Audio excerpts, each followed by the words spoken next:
Welcome to Andy Staples On 3. We are talking Alabama Crimson Tide and Texas A&M. Alabama, Jesse, they control the SEC West now.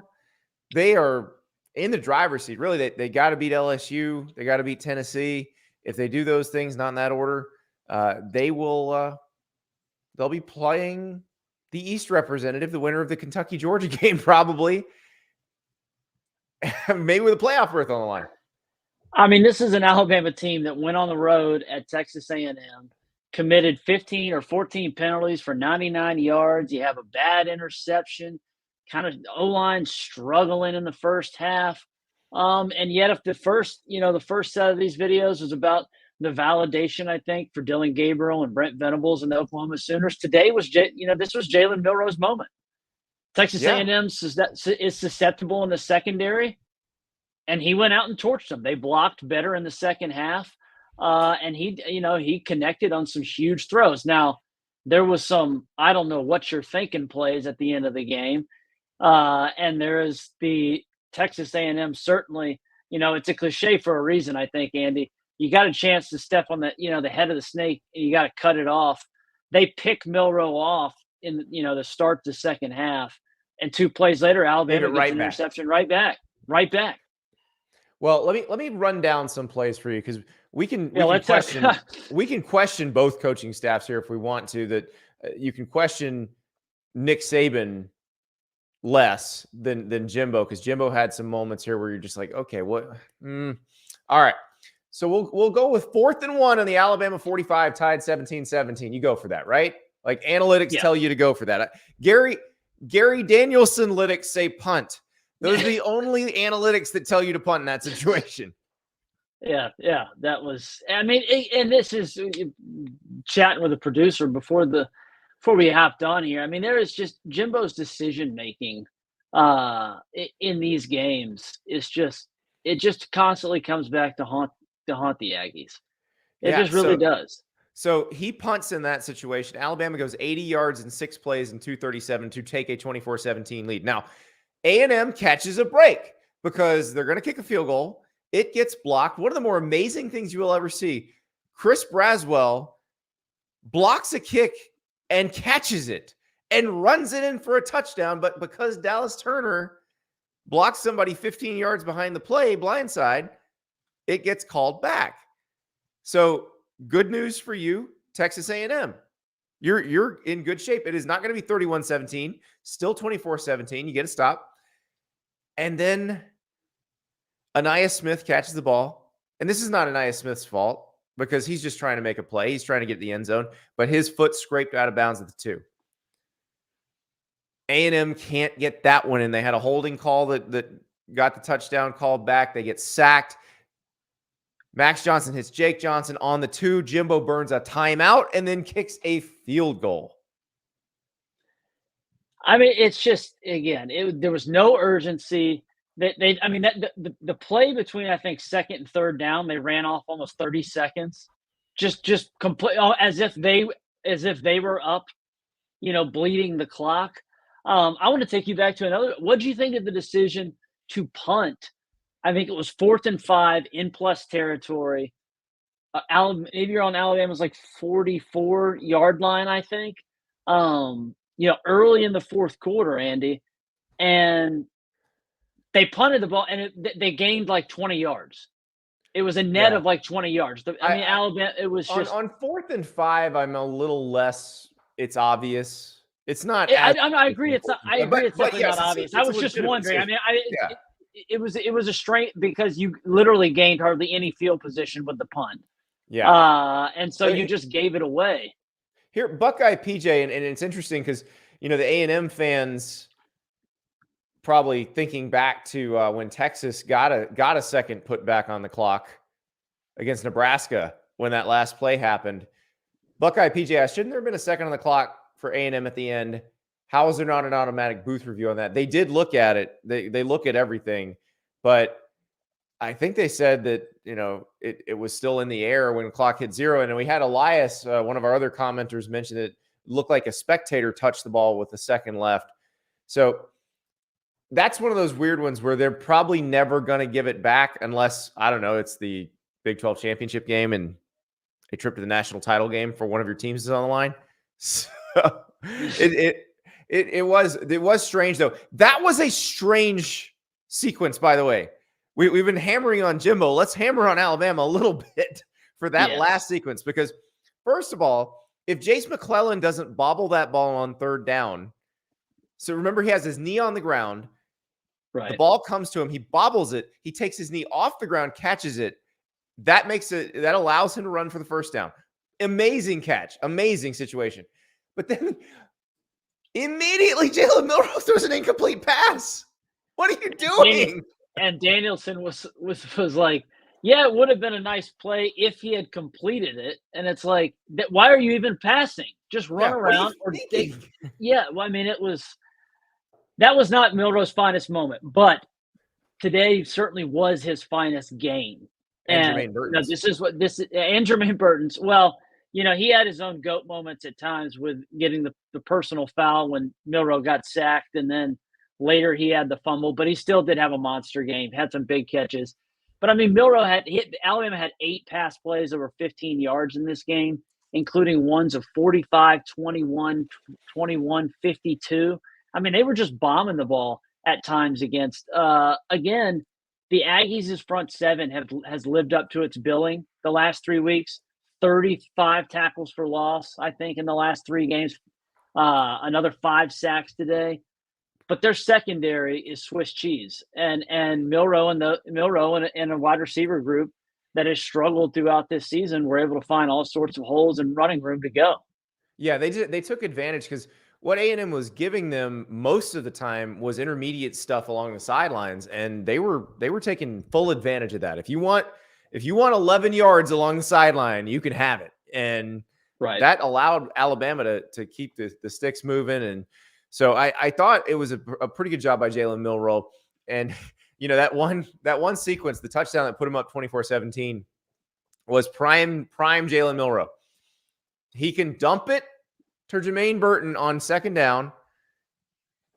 Easiest throw in the world, 5 yards in front of his face. Nobody there. Right. He overthrows that one. But then he throws a seed all the way down the field in only a place where Jermaine Burton can catch it, because he was actually covered pretty well in that play on third and long. He had a play similar.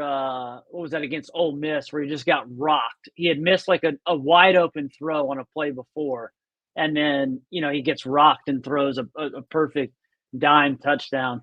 The intermediary and kind of short passing game, I don't think is ever going to be Jalen Milroe's strength, but the guy can hit some home runs. He's got some Mark McGuire to his game. I was impressed with the intermediate stuff. It was the short stuff that they seem to have a problem with, but the intermediate stuff is what really got that offense moving, because they were struggling in the first half, and they were struggling to protect him in the first half. So it seems like he and Tommy Rees kind of figured some stuff out, and that's the thing with this Alabama team. It's like they're just good enough to figure everything out, but not quite good enough to put it away. And you feel like when they play against a really, really good team, that's going to bite them in the butt. Obviously, it did against Texas. But they still, given what they have left to play, feel like they can make the SEC championship game. Alabama LSU feels like it might be a track meet. Yeah, well, I mean, and especially if what we're seeing from Jalen Milroe is true growth, then you're going to score on LSU anyways. But if you can throw the ball, you're really going to score on LSU, and that could be that could be a 60-minute barn burner where both sides are just throwing haymakers and scoring touchdowns. I think Alabama has a better defense than Ole Miss or Missouri. So I think they'll be able to stop LSU enough times, especially in Tuscaloosa, that shouldn't be as big of a deal. Tennessee will be an interesting one too. But they're good enough to make the title. They're like, if this was a 12-team playoff year, they'd be we know they'd be in the field somewhere. We just don't know where. 14 playoff year, you probably got to beat Georgia. And now we know this was another major missed opportunity for Jimbo. And with a schedule that, You go to Tennessee next weekend. You still have to play in Baton Rouge. Speaking of LSU, this was a major missed opportunity, and some of their 5 stars, the Walter Nolans and the Shamar Stewarts and these guys, they're showing out, but they're also they just can't. There always seems to be something that gets in the way, whether it is time management, whether today, in the second half, you just couldn't pass protect at all. We're in for a long, I think, next few months in College Station because of what A&M has left on the schedule. I think there's going to be plenty of questions, certainly surrounding Fisher and this staff. I think they're good enough to win every game left on their schedule. I agree. No, I don't disagree. Inconsistent enough to lose a couple. So that's the difference. It's not going to be like last year. It's going to be better than last year. Like they're going to be 9-3 or something like that. And they're going to be significantly better than they were last year. And it probably still will not make the fan base happy because you'll look at this and you'll go, oh my God, Alabama tried to give us the SEC West and we wouldn't take it. Well, I mean, but don't you think I think that's reasonable though? I mean, this is year 5? I mean, you still this is year 6. Probably not year 6, and you're not going to win 10 games again. So I think the consternation is absolutely reasonable. They might win 10. Like this team's talented enough to run the table, but I think everything we've seen so far says there will be another one that they But they could also lose to Tennessee, Ole Miss, and LSU. Correct. Exactly. So we'll see what happens with them. Let us move on to another team that got a big piece of news during the week and celebrated in grand fashion on Saturday. North Carolina, the news on Thursday was Tez Walker eligible to play. The NCAA said, we got new information. And North Carolina's like, we didn't send you any new information, jerks. You just realized. The new information was, yeah. You realized we were going to sue your asses off and change your mind. Yeah. So North Carolina, Tez, comes out holding the North Carolina state flag. He catches 6 passes in a 40-7 win against Syracuse. Remember, Syracuse was undefeated going to that Clemson game, and then Clemson beat them, and now Syracuse 4-2. But North Carolina just annihilated the Orange. Tar Heels look great, Jesse. They're playing Miami next week. I know. I can't wait. I'm shaking my head because this was on my cutting room floor for best bets this week, and then the line moved dramatically in response to the Tez Walker news. It went from like 8.5 to almost 10, 9.5 in a lot of spots. So I got a little, trigger shy there. But I mean, Drake May, I think, accounted for almost 500 yards in this game. He was unbelievable. He's kind of gotten off to a slow start, which actually makes what North Carolina has done this season all the more impressive. Gene Chizik, that defense that was so floundering a year ago, suddenly creating more havoc. The defensive linemen are living up, to their potential. They're getting after the quarterback. Syracuse really limited with Garrett Schrader, not having the weapons there now that they lost their top playmaker a week ago. Gadsden, yeah. But the Tar Heels have a lot of reason to be excited. That's going to be a monster game against Miami next week. They feel like a very complete team. We'll see if they are, because it might be a function of who they've played to this point. But they feel very complete. And Miami, I think you saw the way they played against Texas A&M. Miami versus Texas A&M, Alabama versus Texas A&M. I know we're not doing transitive property here, but I think everything we've seen so far suggests that Miami's pretty darn good. I say this now, Miami has yet to kick off against Georgia Tech. Watch that game be like 17-12. But speaking of. Yeah. Yeah. Why don't we just talk about Clemson Wake Forest? You just teased yourself, but I teed you up for it. Yeah, why don't we just talk about Clemson Wake Forest? Oh God. I mean, yikes. Wake's bad this year, which yes. Wake is bad this year. So this is particularly concerning for Clemson. Klubnik could not do anything throwing the ball. He ran the ball a million times, I think, in this game. But this was the Will Shipley game. He kind of put it on his back. I think 19 for close to 100, but nasty. This belonged on the old Jefferson Pilot type games. Oh yeah, this needed to not be in HD. They needed to shrink it Yeah. back down into 4:3 and make it very, very fuzzy and grainy because you didn't want a direct look at this. Your eyes might bleed. But I take back all the stuff I said about Clemson might be able to run the table the rest of the way. I feel bad. They did play really well against Florida State. They gave Florida State their best shot, but this team doesn't have it. They're going to have to really upgrade the roster. The Garrett Riley thing, this is his offense? We're sure? Are we sure? Yeah. I mean, it's air raid and name only right now because I mean, I think they're not doing a whole lot to the air. I think they're just trying to get through and survive games, which is fine. You won. So take for that what you will. Elsewhere in the ACC, Florida State also beat Virginia Tech.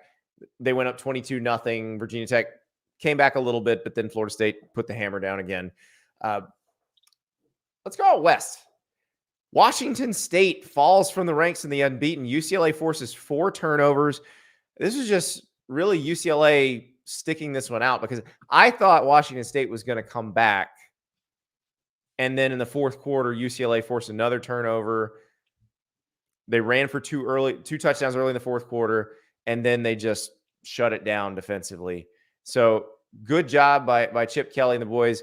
I didn't think Washington State was going to go undefeated this season, but I did think they could go to the Rose Bowl and win this game. So this is, I guess, Jesse, probably another example of what we think is going to happen in the Pac-12, where there's a lot of teams that can beat somebody we think is really good. Yeah, carnage. I mean, this was a middle bird, from the gamblers out west that said, all the folks, on Twitter and in columns and stuff saying wrong team favored because UCLA was actually the favorite team despite Washington State being ranked in the top 15. They were one of my best bets this weekend. I like the Bruins in this game. I thought they would have a bounce back showing after against Utah. Dante Moore was not that great, but Carson Steele was. My man Carson Steele was. Yeah, I was going to say this week I had a updated bold predictions piece for the rest of the season after the month of September. Well, one of my preseason bold predictions was that Carson Steele was going to lead the Pac-12 in rushing. He hadn't gotten a ton of carries, been splitting the carries with a couple of the guys, but he was the hammer. He was the horse today, and just kind of moved the chains. And like you said, they did just enough offensively because Wazoo kept turning the ball over. Cam Ward's Heisman, candidacy went up in smoke just like Quinn Ewers is, I think. They're going to be plucking each other up. Yeah, I was going to say, with Bo Nix, Michael Penix Jr., and Caleb Williams in the same league, I don't think there was much of a chance anyway. But you're right. Right. If they'd have been able to keep this rolling, it would have helped. Before we let everybody go watch these night games, and by the way, Georgia's already up 7-0. They went vertical on the first drive. Shocking. This is maybe their quickest start yet.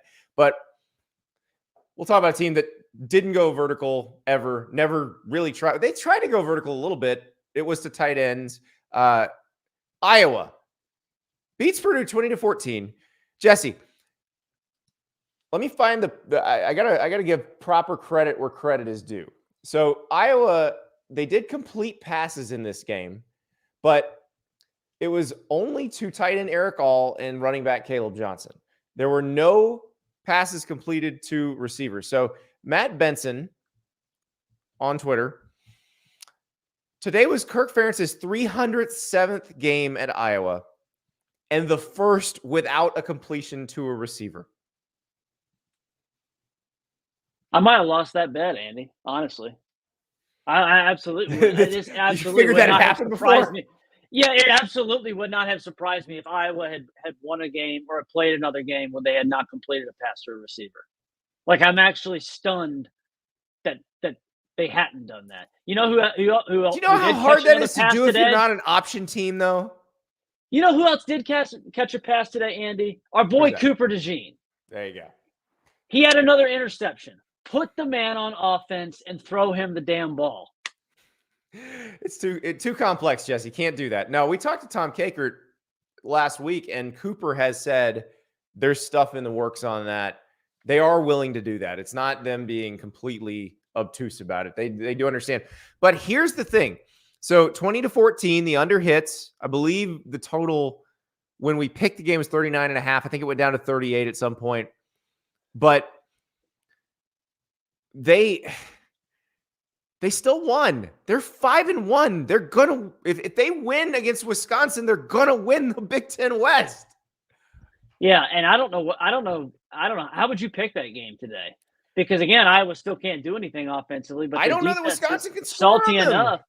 And that's what I'm saying. I don't know how good the biggest thing Wisconsin has going for them in that game is that it's in Madison. Right. Because they're going to try to run Braylon Allen at them, but I don't think you're going to. You lost the backup. You lost. Right. What's his name is out for the Ches season. Yeah, Ches Malusi. Yeah, thanks. Yeah. Couldn't pull it off the dome.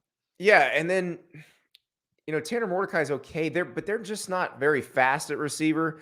They're going to get tackled where they catch the ball, so they're not going to move the ball very well against Iowa. I can't believe it, but this team, which might be worse than last year's team at offense, might win the West. And last year's team did go into the Nebraska game with a chance to win the West. Well, if they do have some sort of package for Cooper DeJean, I say you bust it out in that Wisconsin game. Yes. Because if not, then when? And we're getting a look. We just got flashed a nice picture there for our YouTube audience, for those listening on podcast of Brian Ferentz. I don't think he's getting fired, Andy. I think that new AD came out. And was basically like, that was the old AD that had that contract. So while we can still have fun and laugh about the drive for 325, I don't even think it's going to matter. I think they're going to rip that thing up and figure out a way for that. He just comes back.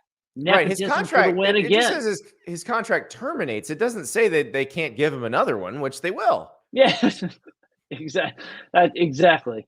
It's amazing, truly amazing. So that game is next week, kids, 4 p.m. Eastern time in Madison. It will make your eyes bleed, but it will be probably for the Big Ten West. We're only in the middle of October, but we already are at that point. That game deserves a middle of November Wisconsin where it's 28 degrees with snowflakes, wind chill, just nasty, because that's what that game's going to be. Happen though. What's going to happen is, depending on how things go down there, like maybe Iowa beats them but drops another one down the road, and obviously Wisconsin loses to Ohio State, and somehow you get a game where Iowa has to beat Nebraska for the West title, and a suddenly resurgent Matt Rule Nebraska gets bowl eligible by beating Iowa. Come on. Which they won a nasty, gross game on Friday night themselves. Yeah, the wind was blowing 35 miles an hour. What are you going to do? It was going to be nasty no matter what, but the wind didn't help. That's true. All right, Jesse. We got things to watch. Oh, it's getting late early in Athens. Georgia just scored. Is it already 14? It's about 14? To be 14-0 with the extra point. So we will talk to you after the night games.